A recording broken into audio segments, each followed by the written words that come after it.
Like करिए, subscribe करिए और बेल आइकन को दबाना बिल्कुल मत भूलिएगा, ताकि फौरी तौर पे नोटिफिकेशन आपको मिल जाए जब भी हम एक नया वीडियो रिलीज करें। जय हिंद। वो तो अपनी जगह पे रियलिटी है कि चाइना से पैसा भी नहीं मिल रहा और चाइना को माई बाप इसलिए बना रहे हैं कि कोई और माई बाप बनने को तैयार नहीं है। ये बिल्कुल वाज़े तौर पर है। आज अमेरिका माई बाप बन जाए, गोद में वापस ले ले पाकिस्तान की इस्टेब्लिशमेंट को, तो इससे बड़ी उनके लिए राहत और खुशी क्या होगी। खैर, ये तो अपनी जगह पे, लेकिन मैं हमेशा इस तरफ भी आता हूँ कि अफ़गानिस्तान में सिचुएशन बहुत तेज़ी के साथ बदल रही है। हमने पीछे भी बात की, थोड़ा सा मैं ज़रूर इस पर जानना चाहूँगा। अब तो ये सिचुएशन है कि हर रोज़ एक नई सूरत हाल सामने आती है। अभी रिसेंटली लास्ट वीक ही दोहा में अब्दुल्ला की, जो अफ़गानिस्तान की चीफ एग्जीक्यूटिव हैं, उनकी मीटिंग होती है तालिबान के साथ, और वो भी उनको खरी खरी सुनाते हैं अल जज़ीरा के एक इंटरव्यू में। तो लगता ये है कि तालिबान की तरफ से जो पाकिस्तान की तरफ से हवा उड़ाई जा रही थी कि भाई कब्ज़ा हो गया, छा गए, वो भी अब सूरत हाल कम हो गई है। और ये कहना कि भारत लूज़र है, ख़त्म हो गया अफ़गानिस्तान में, वो भी अब ढंढोरा नहीं पीटा जा रहा। सिचुएशन आपको जो आजकल क्या नज़र आ रही है? आपने सबसे पहले घबराना नहीं।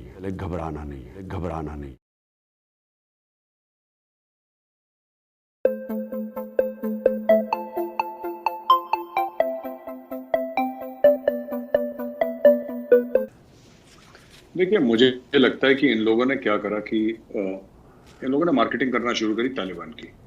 ठीक है सर, कि तालिबान था अपने मीडिया के थ्रू, और कुछ एक दो लोग जो लूज टॉक करते हैं, फॉर्मल कोई बयान नहीं दिया इन्होंने फॉरेन ऑफिस से, पर मीडिया के थ्रू अपना खूब हल्ला कि तालिबान जीत गया, इंडिया भाग गया।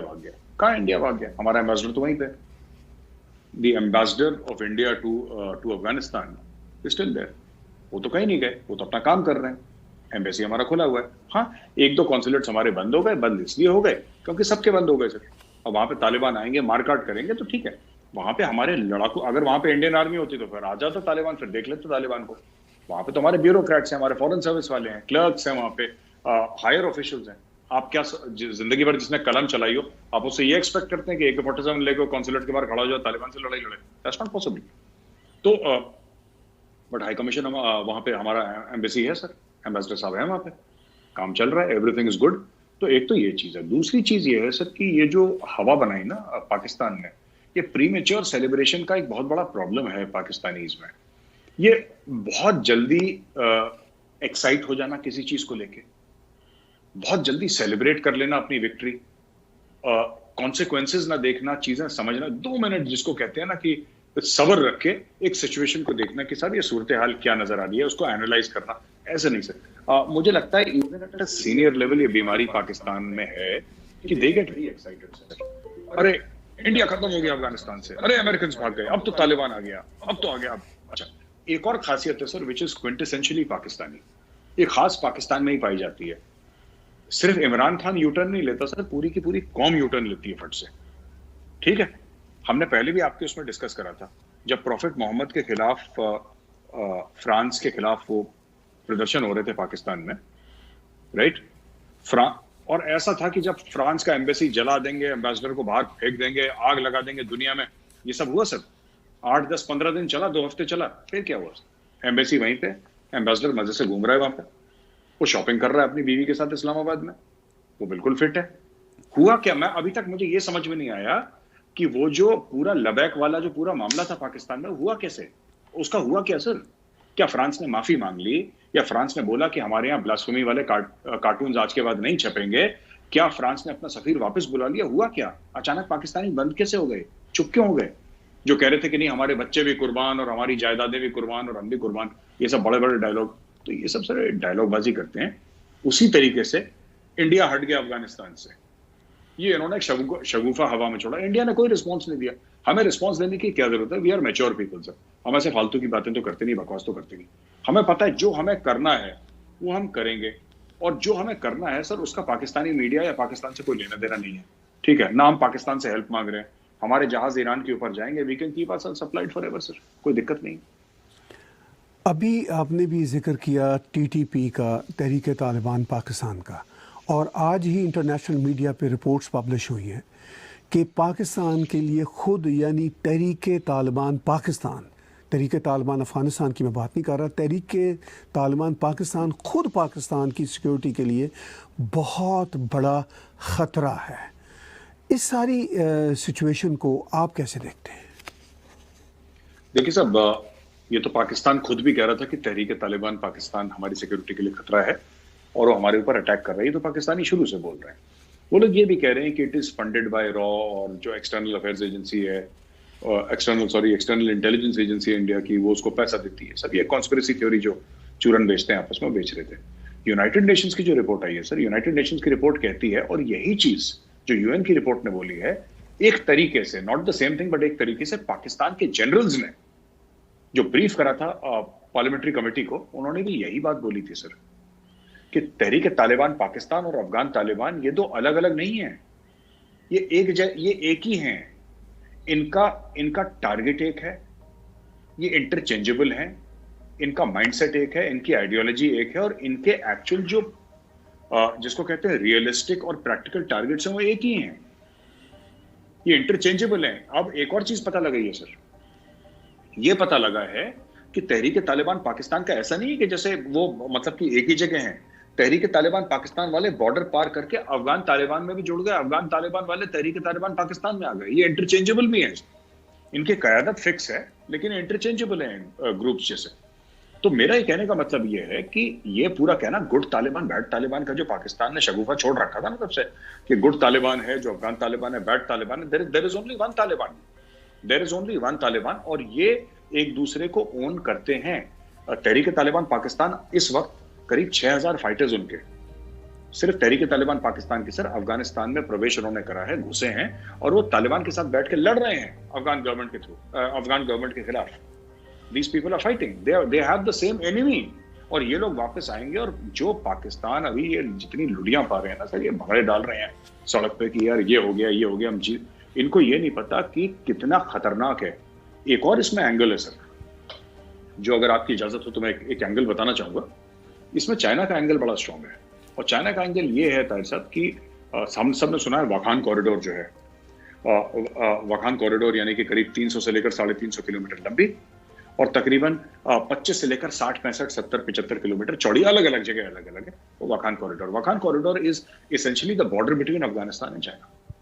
तो हमने पिछली बार भी डिस्कस करा था अपने वीडियो में सर कि इस वक्त चाइना को जरूरत नहीं है पाकिस्तान की अफगानिस्तान में आने के लिए, और वो अपनी इन्वेस्टमेंट बढ़ा रहे हैं, वो तालिबान को पैसा दे रहे हैं, वो तहरीक तालिबान को पैसा दे रहे हैं, and they are buying peace because they will not put boots on the ground. Sir Chinese जो है वो वहां पे अपनी फौजी नहीं डालेंगे, वो अपने कंसल्टेंट्स डालेंगे, अपने इंजीनियर्स डालेंगे, और पाकिस्तान को बोलेंगे कि तुम इनको प्रोवाइड करो सिक्योरिटी, और तालिबान को बोलेंगे तुम इनको सिक्योरिटी प्रोवाइड। वो नौकर रख लेते हैं ना, तब चाइनीज की आदत, सबको नौकर रख लिया, पाकिस्तानी आर्मी को रख लिया, तालिबान को रख लिया।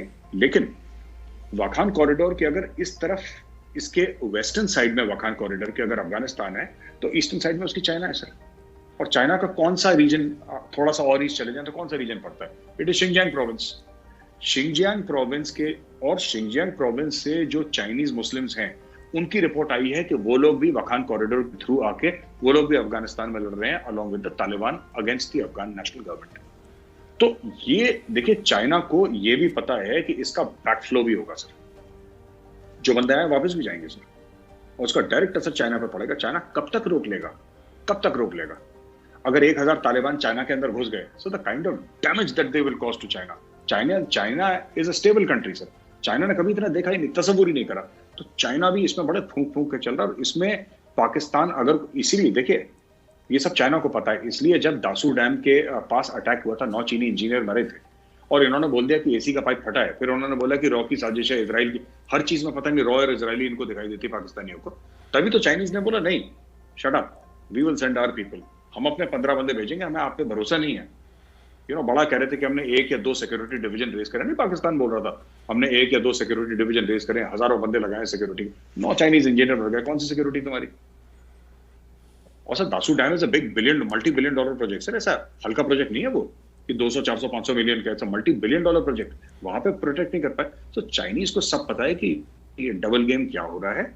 और इसमें सर मैं बता रहा हूं आपको कि मजा इसमें तब आएगा, आखिरी बात इसमें एक जुमला और कह दूं सर विद योर परमिशन, मजा इसमें तब आएगा ताहिर साहब जब ये पता लगेगा, ठीक है, कि कितने जनरल्स फिर से पैसा लेके लंदन, यूरोप, कनाडा, अमेरिका भाग गए, क्योंकि एंड में सर पैसा तो चाइना से ही आ रहा है, जो भी थोड़ा बहुत आ रहा है सर।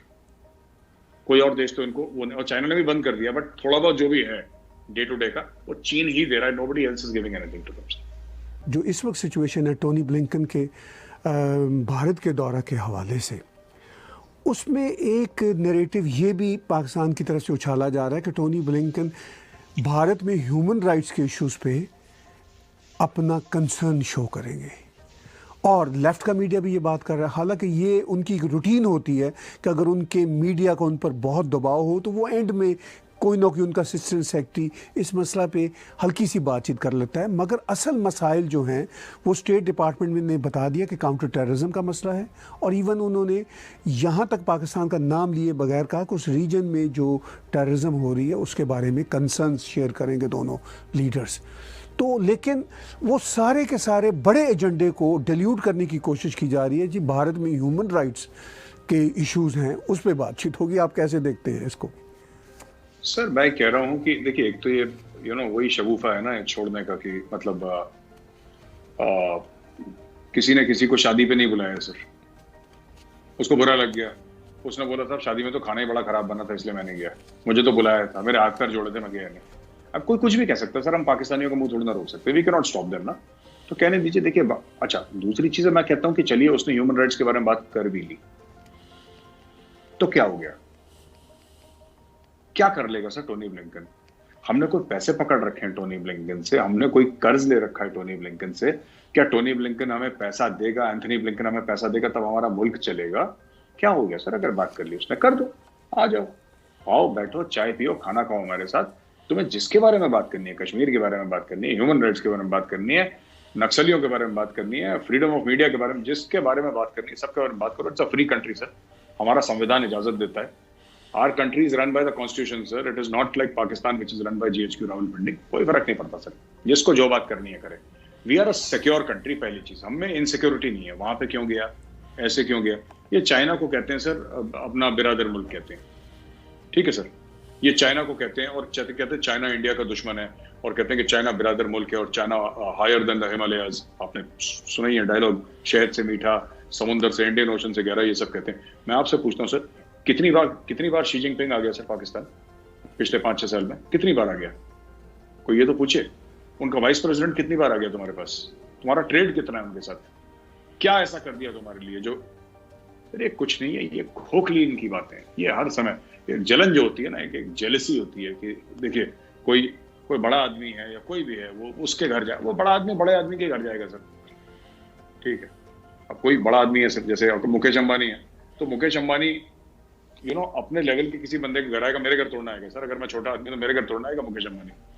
तो ये चीज है कि you should not expect also. अब मैं बोलूं कि मुकेश अंबानी मेरे घर क्यों नहीं आया, मैंने मना कर दिया था। मैंने बोला मुकेश भाई खबरदार, जो मेरे घर की तरफ देखा तुमने तो देखना अच्छा नहीं होगा, you are not invited into my house.